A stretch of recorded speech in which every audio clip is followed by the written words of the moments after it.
Okay, I think we can go ahead and get back started.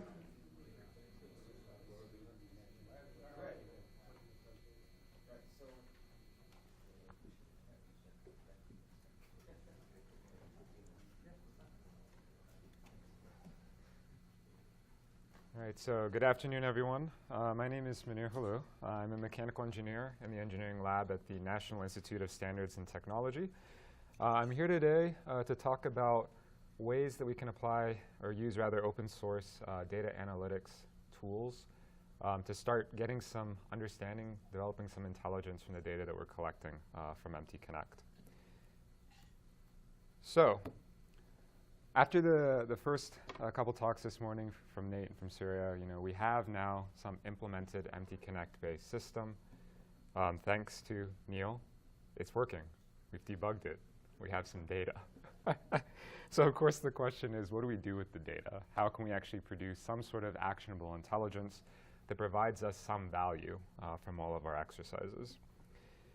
And so one potential tool that we have that is open source that's actually quite powerful is the R programming environment. So we're going to talk a little bit about the R programming environment. And we're going to jump in and provide some overview over this MTConnect R toolkit that was developed by System Insights in collaboration with NIST. And then we'll go through a very, very simple example, just doing some basic productivity analysis, just to step through some of the functions and capabilities that this toolkit adds and how it can actually be used for whatever purpose you guys may have in mind. So what is R? It is a programming environment for statistical computing and graphics that's based on S. It contains a number of built-in mechanisms to help you organize data, perform calculations on that data, and create graphical representations of both the data and the results of your analysis. It's really widely used now by statisticians and data miners. It's almost become their lingua franca. And it's become very default, or rather default for many sectors, ranging from finance to advertising. Actually, one of the guys who, sorry? Oh. Okay, I'll speak louder. Sorry, is this better? Okay. Sorry about that. Anyway, I was mentioning actually that one of the guys who started, one of the two individuals who developed R initially, he actually now works with 23andMe. They're the guys who will take, or rather give you a profile of your DNA. So they're using it there too for biology, so go figure. Anyway, the key characteristics here for R is that, again, it's open source. It requires minimal computing background, and this was on purpose. Obviously, these statisticians don't necessarily have the most extensive computing background, but you still want to be able to use the computing capabilities at your fingertips to really provide value to you and allow you to do your analyses.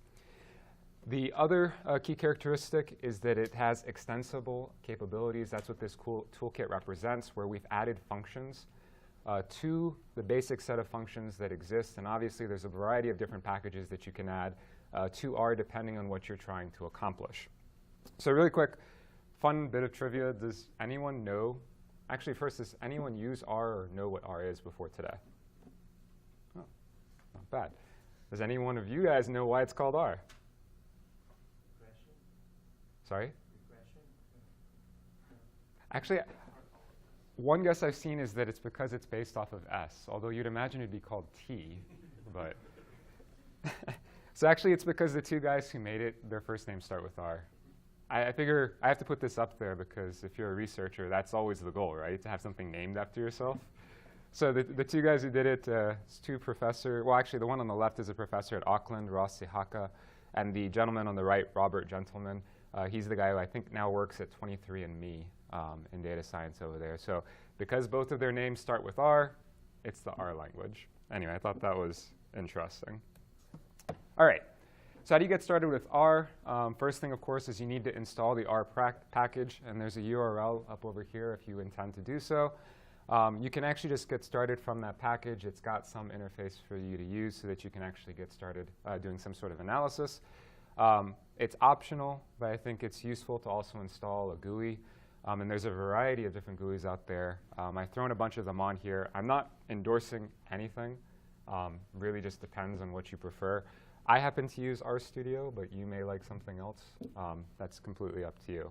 One other good resource, actually, are these R manuals that you can look into that provide a lot of good content about how do you install R, how do you use R, where do you get some of these packages. It's a lot of good background if you have questions that you have when using R and deploying different scripts and analysis packages that you might want to develop. So that's R. Now let's talk about the MTConnect R toolkit. So again, this is a collaboration between System Insights and NIST. And the three sort of key capabilities that it was intended to add is first, to be able to read in data from an MTConnect agent into the R environment. To be able to parse that XML file, that is, break it down into all the different types of data that you can collect and reorganize it in means that allow you to conduct this analysis much more easily and appropriately. So that's the third capability. To install the package, there's a URL over here where you can actually download it. And then you just need to go into your environment, install packages MTConnect R. You should be good to go. That's about it. Pretty straightforward, I think. All right. So let's actually see this in use, because I think that's much more interesting. So the example we're going to go through, again, it's a really, really simple example, just to do some basic productivity analysis, get our feet wet a little bit with this toolkit.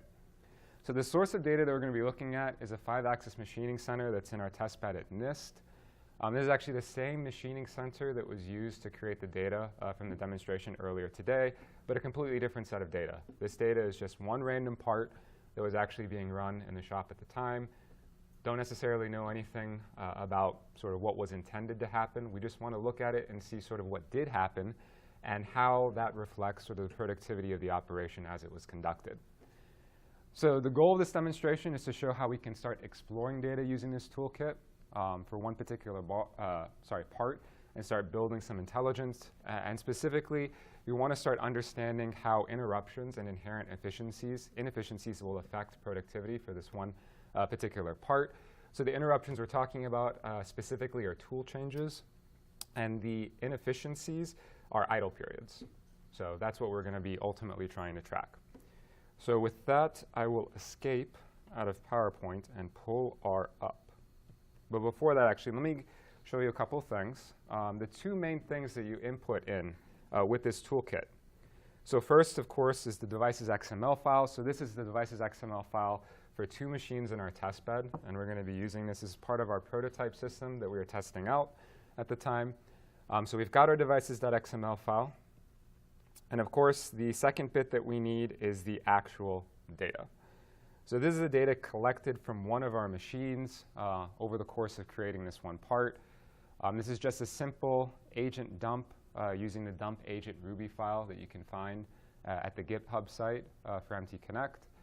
So obviously, it's a lot of data, right? So now we want to be able to import this data into R and actually, use the environment to conduct some pretty basic analysis.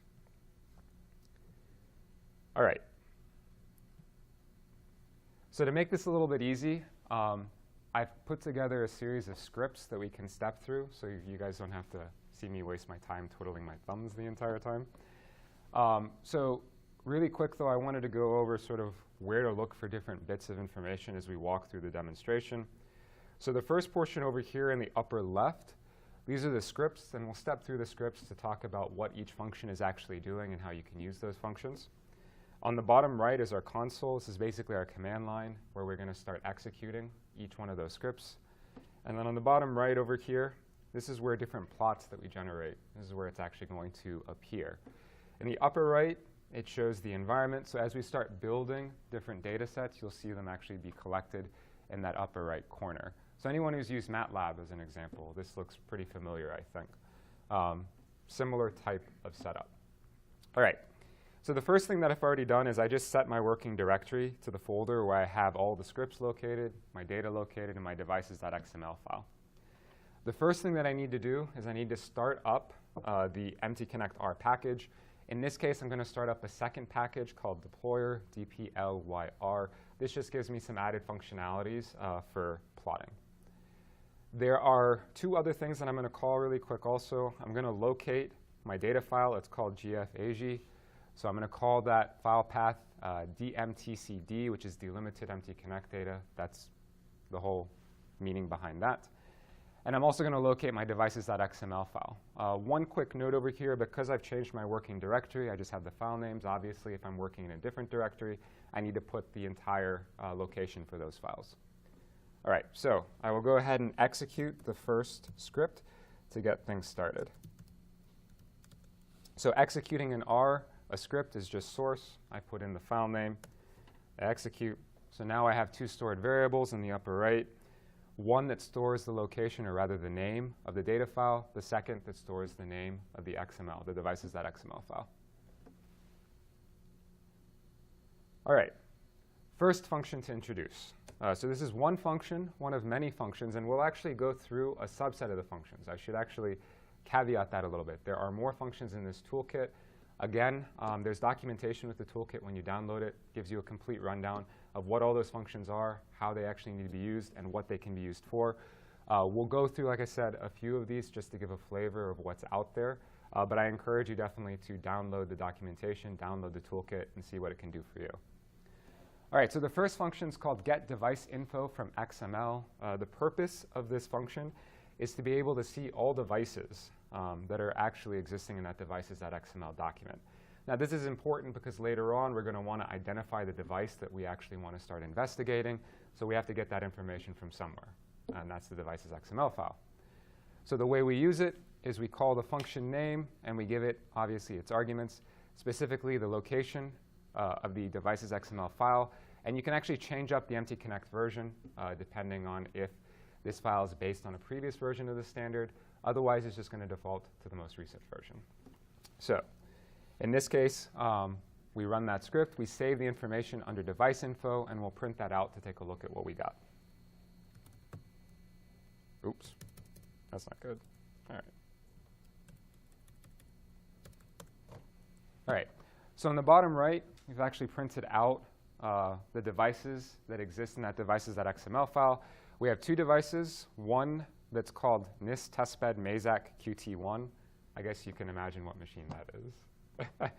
And the second that's NIST testbed GFAG1. It's got the UUID and ID information attached to it. So these are the devices that we have access to with this particular data set. One really quick thing. Obviously, I have to say this because I work for the government. We're not endorsing anything. These are just the machines that we have.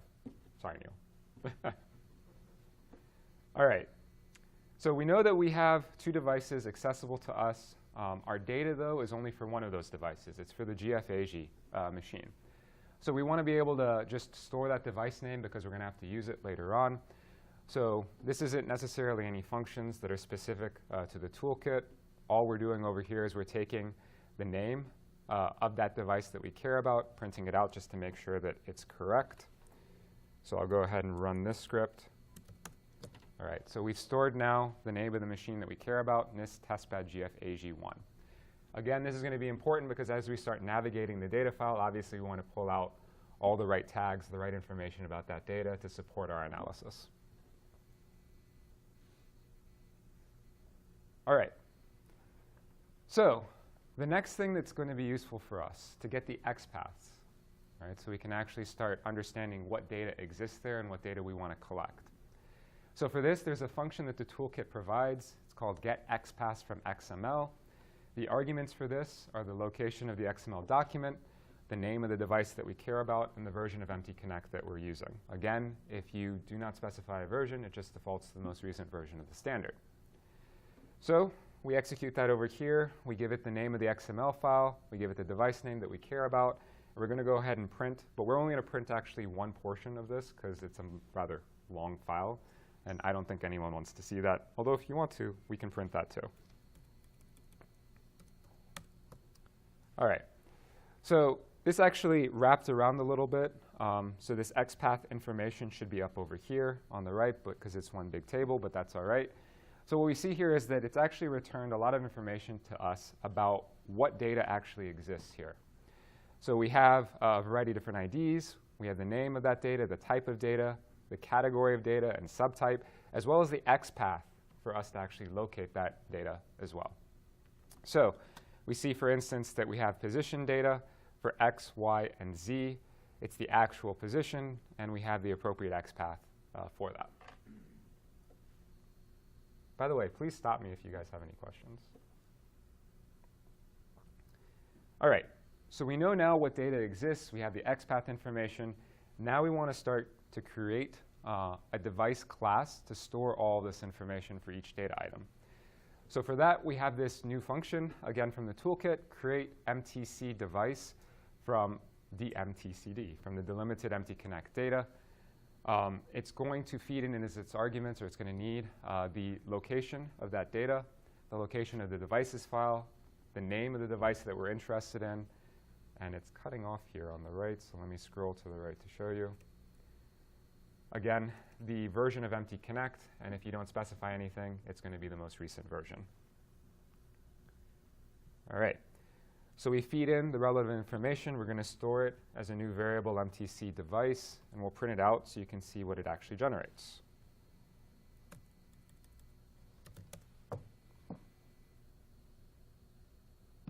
This takes a little bit of a while, because what it's actually doing is it's going through our entire data set, and it's reorganizing everything and bringing it into the environment now.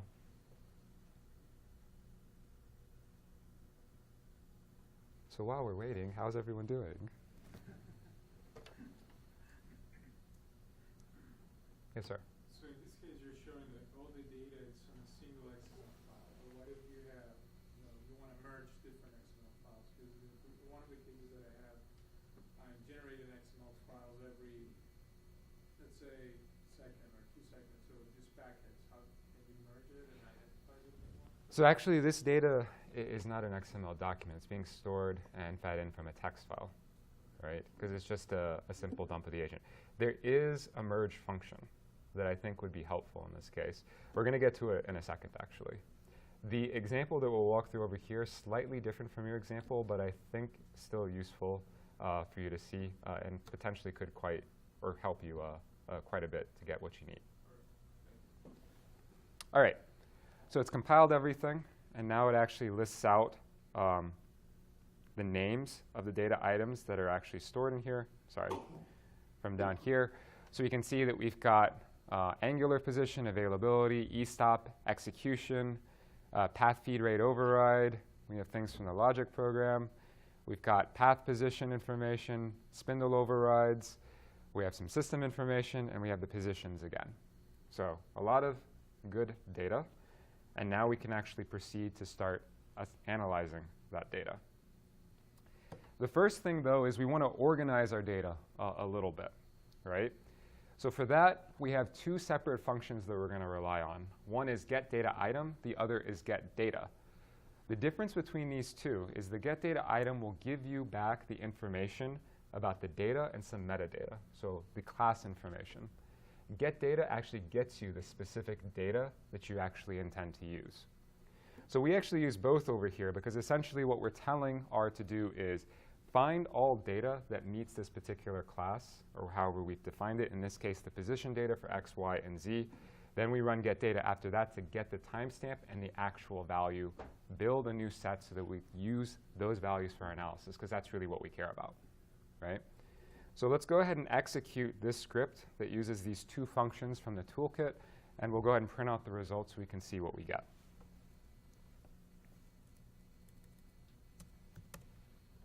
All right, that was quick. That was easy. We're only showing the first 6 rows for 3 different sets here. The first set over here is our X values with timestamps. The second set's our Y position values with timestamps. And the third one is our Z position values with timestamps. And again, this is a much larger set of data. We're just showing the first 6 rows over here. So now actually we're at a place where we can start doing some analysis. We can do some plotting. We can see what we actually have. We've navigated through the data that we have. We've identified the data that we want. We've brought it into the R environment. And we've stripped it of all this metadata to get to the values that we actually need. But that metadata, of course, helped us very easily and conveniently get to the data that we actually want to use for analysis. All right, so now let's actually just do a simple plot. We're just going to plot X position versus time, Y position versus time, and Z position versus time. And let's take a look at what we can actually learn from that.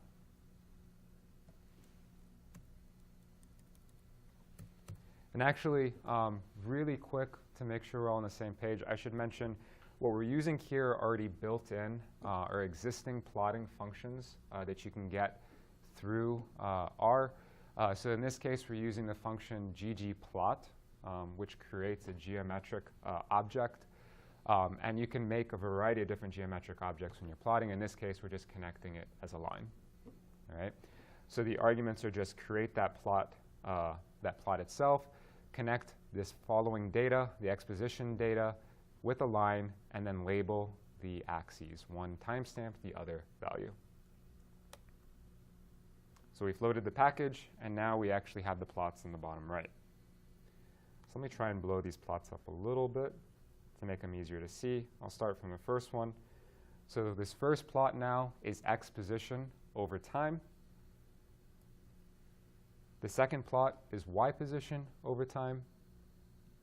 And the third plot is z position over time. Now, one thing that we note automatically, and I think it's maybe easiest to see here in the x position, is that continually we're returning back to one position that's really, really far away from where everything else is going on, right? Every time we have one of these spikes. And it's happening over a very short duration, which might mean it's a rapid. So obviously that's something interesting that we might want to investigate a little bit further. So let's do that. All right. To do that, to understand what's actually happening, it's probably really interesting for us to not plot this as x, y, and z versus time, but to plot it x, y, y, z, x, z, or all three together. And this is where the merge function comes into place. Because we're actually relying on a dump of the agent, which is really constructed using a streaming approach, we've just only gotten updates. So the three different sets of data don't necessarily automatically merge together. They're not necessarily the same size. Their timestamps aren't going to merge together. So what the merge function actually helps us do is to put all of those sets together with a common timestamp, right? So we feed in what data objects we actually are interested, or rather the location of those data objects that we're interested in collecting. In this case, it's all the MTC device file. And then we actually tell it to start merging off of all the position data. So take all the position data, put it on the same timestamp, generate a new data set, right? So again, this is just putting it all to the same time. Any place where there's discrepancies, let's say at time 1 you only collected x but not y and z, it'll fill in y and z based on the previous position, exactly what you'd expect from a streaming approach when you're collecting this data from the agent. Yeah? Is it okay to ask questions? Yeah, please. So that merge function, if you have something that, since you're just getting the updates, right? If you have a variable, something that didn't change, does that merge function write whatever the last known value was? Does it write that in? Exactly. Okay. Yeah. So we'll go ahead and execute this script, and we'll show what we get. All right. So we've executed the script. We've got a new data set now, all right? And what we have here is first the actual time. We have some angular position, a second angular position, and then the x, y, and z position at each one of those timestamps, right? So in this case, we don't necessarily need the angular positions because we're doing some pretty simple types of analyses. We can be more specific in defining what position values we actually want so that we avoid those angular functions. This isn't something that we necessarily need to do, but for the sake of showing sort of what we can do, let's go ahead and do that. So before I get to the new function, this first line over here redoes the merge function, but provides more detail on what data we actually want so that we only get those positions, none of the angular positions. Now, obviously, when we look at this data set over here, it includes the XPath information, which is useful, but not necessarily useful for our activities as far as the analysis we want to conduct and the plots that we want to generate. So we want to strip all of that information out, just label as x position, y position, z position for simplicity. So for that, we actually have a new function, extract param from XPath. So you feed in the name of the data set, the parameter that you want to remove. This remove extended is, make sure I don't say this incorrectly. Actually, I have to look this up. I don't want to misspeak, so I'll skip that. And then warnings are just sort of any warnings that may exist to tell you that what you've actually done doesn't make any sense. All right? So we do that over here on our merged data set. And again, we're extracting the device information name, so stripping a lot of that metadata out. All right? So let's execute this, and you'll see that what we're left with is the same timestamp over here on the left with X position, Y position, Z position labeled accordingly. All right? So this is now a very easy data set to work with. All right? So using this data set, we can actually now plot everything in one plot. Right? So let's go ahead and do that.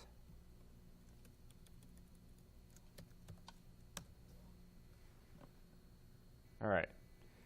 So what we've done first is, on this bottom right over here, we've plotted the X position, the Y position, and the Z position on the same plot against the same timestamp. And again, what we notice is you still see these returns to the same position, and you're seeing that it actually corresponds across all three positions. So it looks like it's going to some common position over and over again using a rapid. Maybe this is a return to home, which is a little bit strange. More likely, this is a tool change, which is actually what it is. It's all returning back to some location to make a tool change. All right? So obviously, that's not something that we really want to see too often. So this is something to note later on as we start trying to understand how productive was this tool path. All right.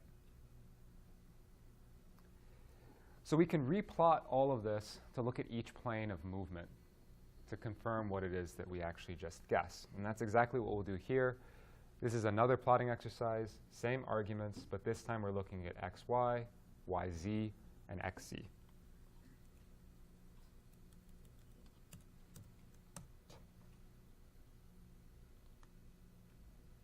All right. So this is z versus y. A little hard to see, maybe. We can start to see that the actual part here was in the center. This is z versus x. Similar, again. We see that it's returning somewhere, but the actual part's over here. And then if we look at the xy position, now we see what's happening. It is returning to some common location. This is the tool change location, and it's doing it a lot. And it takes, or rather traverses, a long distance to get there. That's not necessarily a great thing.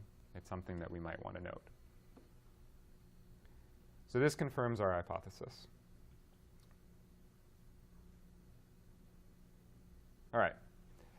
So now we know that one source of inefficiency is it's returning back to this tool change location. It's taking potentially a good amount of time to actually do that.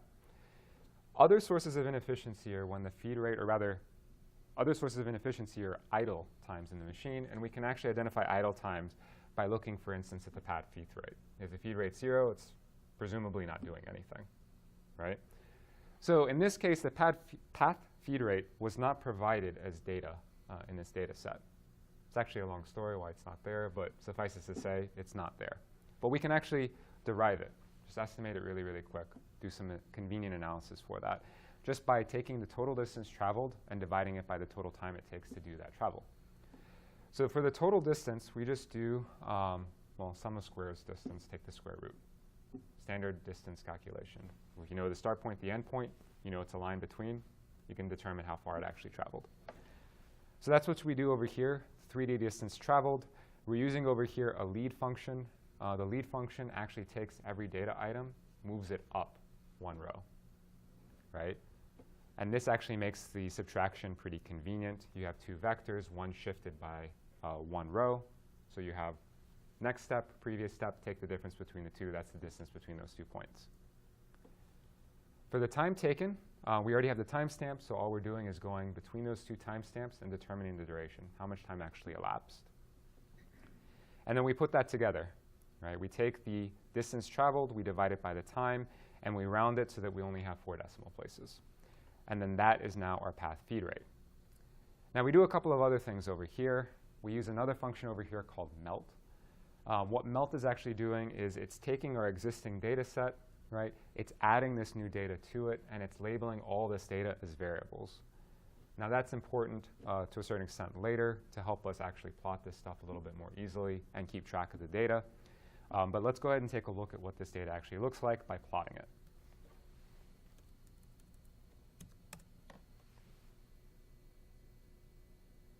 All right.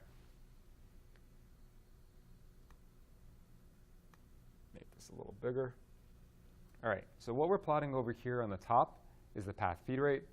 The middle section over here is the x position. The bottom section over here is the y position.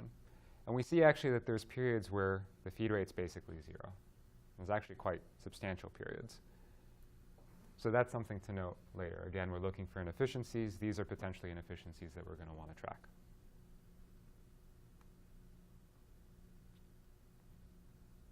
All right. Let's go ahead and add this data now to our data set. So for this process, right, we have a new function, add data item to the MTC device file. So we put in the name of that device file again. It's storing all of our data. We add in the data that we want to add with the name of that data, the type of data, the source of that data, and any sort of ID that we might care about, right? So again, we have our path feed rate data. We're going to add it to our larger data file. We're going to label it as the path feed rate data over here, PFR path feed rate. It's a sample, and it's calculated. So let's go ahead and see what that yields us. All right, so now returning back to all the different data items, because that's what we've printed over here. We have the same data items plus this new data item, path feed rate.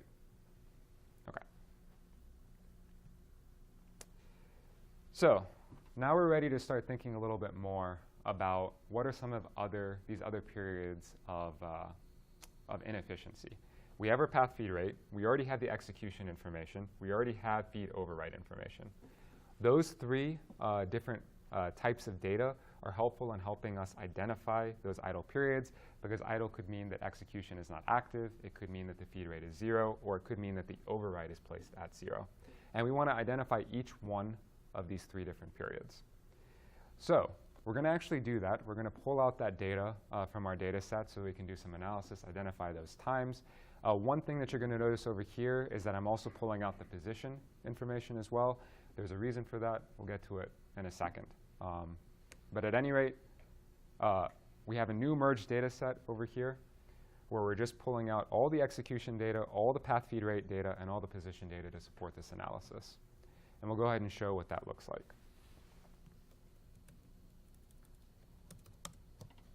All right. So this is now just the first 6 rows again of the new data set. We have a timestamp. We have the execution status. We have the feed overwrite. We have path position X, Y, and Z, and X position X, Y, and Z with the path feed rate. So this is all the data that we need to identify these 3 different periods, which is very convenient for us to do this type of analysis. So let's actually identify those periods. All right. So we have our merged data set. All we need to do is we need to identify when each one of these lines, the data on these lines, indicates again that our execution status is not active, our feed overwrite is 0, or our feed is 0, right? So that's what this mutate function is actually doing. Essentially what we've done, right, is we're creating a new data set. We set all the values equal to false, right? And then we go line by line through our data, changing false to true if any one of these conditions exists. That is, the execution is not active, the path feed rate is less than 0.01, or the feed override is less than 1. If those conditions exist, it gets a true. We store that. Basically, we're just identifying events. That's all we're doing, going through each row of this data. We do one last thing, actually, which is if the execution suggests that it's idle, if the feed suggests that it's idle, or if the override suggests that it's idle, then we assume that the machine is actually idle. So we're taking the union of all 3 conditions, and we'll store that as a different row of information. So we'll go ahead and have it do that really quick. We'll take a look at the result. All right.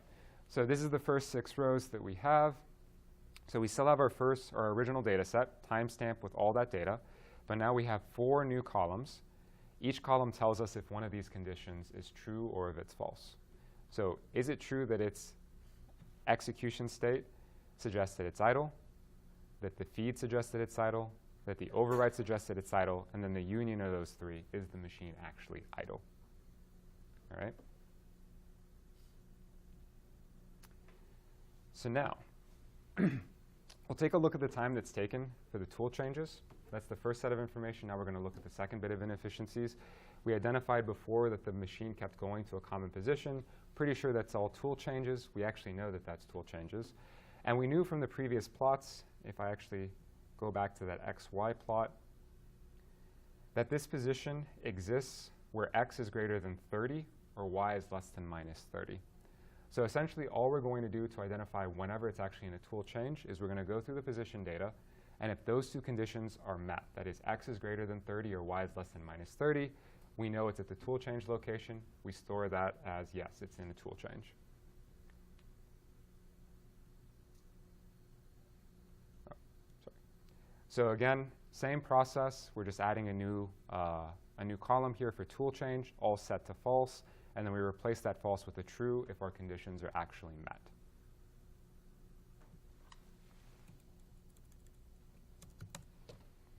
All right. So we now have that additional column. All right. So now we actually have a lot of the information that we need. We just need to start aggregating all the time so we can understand how much time was this toolpath actually productive and how much time was it not productive. Right? So for this, we're going to use yet another function from the toolkit. This is called convert_TS, or time series, to interval data.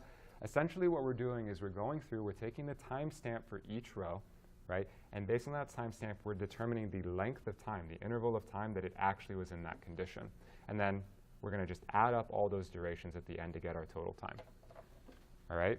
So the arguments here are the data that we're actually giving to this. And, well, if you actually want to, if you actually want to name the time column, in this case, well, we didn't, but that's OK. Let's go ahead and see what's actually generated. All right. So we took our final merge data set. We converted our time series to interval data. What this means is that we still have that timestamp.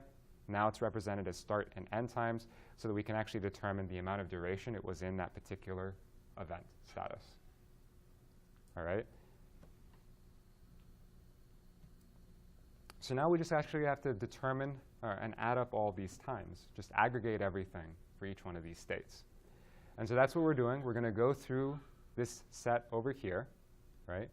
Group by machine idle or tool change, and then summarize the amount of time. So basically what we're going to say is, if it's in a machine idle state, right, add up all that time so we know how much time it's being idle. If it's in a tool change state, add up all that time so we know how much it's idle, and take a look at the summary.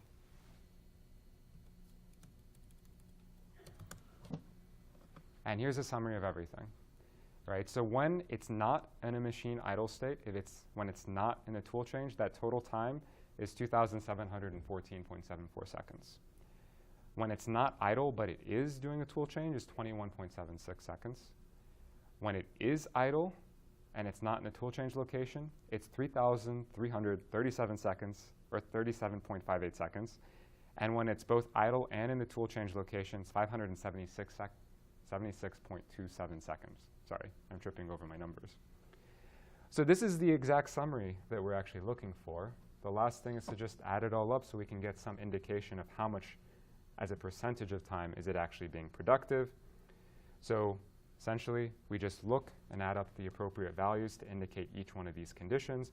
We're looking at 5 different times, one, the total time that this part actually took to run, the amount of time it was actually being productive or efficient, the amount of time it was actually being inefficient, that is, either idle or in a tool change, the amount of time it was in idle, and the amount of time it took for a tool change, and then printing out those values for comparison. And unfortunately, this isn't labeled, but the labels are up over here. So we see that the total amount of time to run this part was 6,650 seconds. The amount of idle was 3,913.85 seconds, so that's actually quite significant. The time for tool change was 598 seconds. So in total, if we take the efficient time divided by the total time, about 40.8% of the time it was actually doing something that we deemed productive. Not great, but now we know. So at any rate, like I said, this is a pretty, I think, basic example, just meant to get our feet wet a little bit with some of the functions that are added by this toolkit.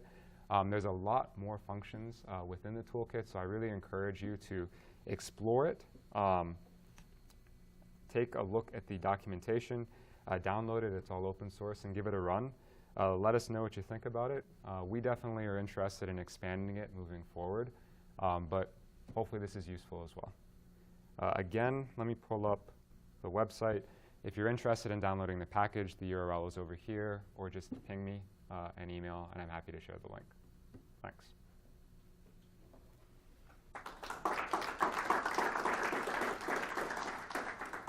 Are there any final questions? Yeah. Are the sample files that you showed, kind of like the demo step by step, available? Is it available? Yeah. So the actually System Insights wrote a very nice blog piece that goes through the exact same demo we just went through, step by step, if you want a little bit more context and information about it. I don't know if the data set is there, but if you email me, I'm happy to share the data set. There's also a webinar. So Alan's the guy who wrote this thing, put together a webinar as well. So it'll be kind of exactly what Moneer just did, but so that you can do it in slow-mo. Sorry if I went too fast. And Alex has been slowed down as well. Any other questions? No? All right, thanks.